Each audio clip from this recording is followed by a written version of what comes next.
welcome to another installment of Motivating Monday. Today, we'll be continuing to look at the miracles of Jesus. In particular, we are looking at him stilling the storm or calming the storm. This is recorded for us in the Holy Scripture from Mark chapter 4, verses 35 to 41. If you're already familiar with it, I'm sure you have a good time following me through this morning's discussion. If not, let us examine the text together as we see what we can learn from this account. So to set the scene, it was evening when Jesus said to his disciples, "Let us pass over unto the other side." They launched out across the Sea of Galilee, a lake known for sudden, violent squalls. These were seasoned fishermen, not timid landsmen. Yet when the storm came, it overwhelmed them. Verse 37 reads, "And there arose a great storm of wind, and the waves beat into the ship, so that it was now full." Meanwhile, Jesus was in the stern, asleep on a pillow. The disciples woke him in desperation. We read in verse 38, "Master, carest thou not that we perish?" And in verse 39 it reads, "And he arose and rebuked the wind and said unto the sea, Peace, be still. And the wind ceased, and there was a great calm." So Jesus did not pray to God for help. He spoke directly to the elements with sovereign authority. And that's what makes this a miracle.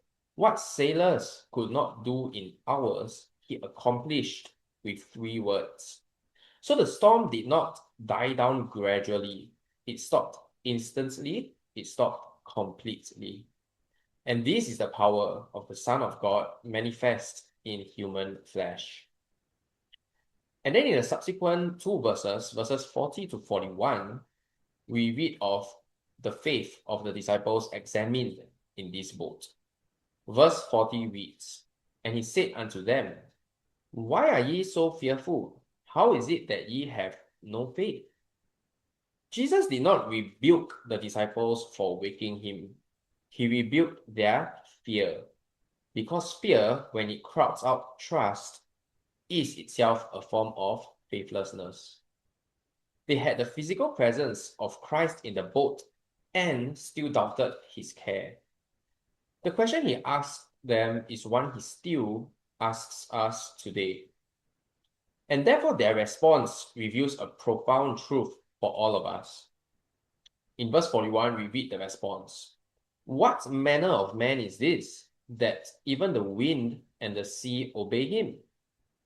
This miracle was not only a rescue, it was a revelation of his divine nature, consistent with what the Bible teaches, that Jesus Christ is the Son of God, fully divine and fully human, and that he has all authority and power given to him. Matthew 28:18. And so, brethren, for this Motivating Monday, the encouragement and motivation for all of us is to be assured that Jesus, he is still in your boat. Every believer faces storms, illness, loss, financial hardship, broken relationships, spiritual doubt. But like the disciples, we can look at the waves and forget who is with us. But this passage reminds us of 3 great encouragements. First, Jesus knows about your storm.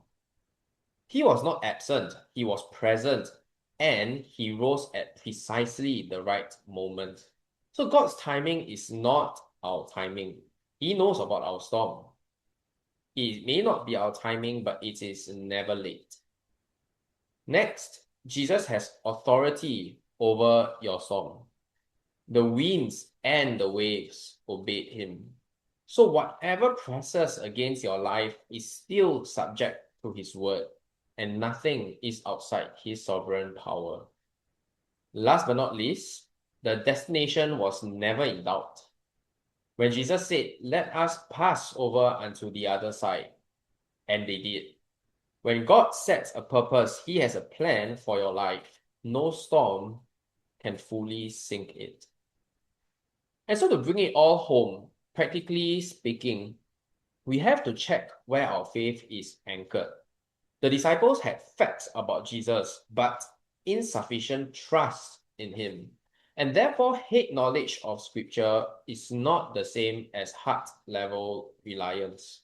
So we have to ask ourselves, when difficulties come, do I first turn to God or to my own resources? Let us not confuse Christ's silence with his absence. He was in the boat, but he was silent until it was time. And so his apparent stillness in our trials is not indifference. He hears every prayer. 1 John 5:14-15.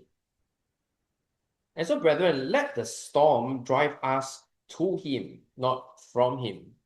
As we just read this account, the disciples' cry, desperate as it was the right response. We are never more in the right place than when we are calling on Jesus. So obey, even when the sea looks rough. As mentioned, Jesus gave the command, let us pass over. They obeyed, and despite the storm, they reached the shore.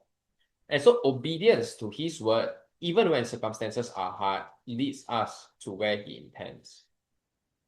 And so to close, we once again examine verse 41, where we read that question, albeit rhetoric. What manner of man is this, that even the wind and the sea obey him?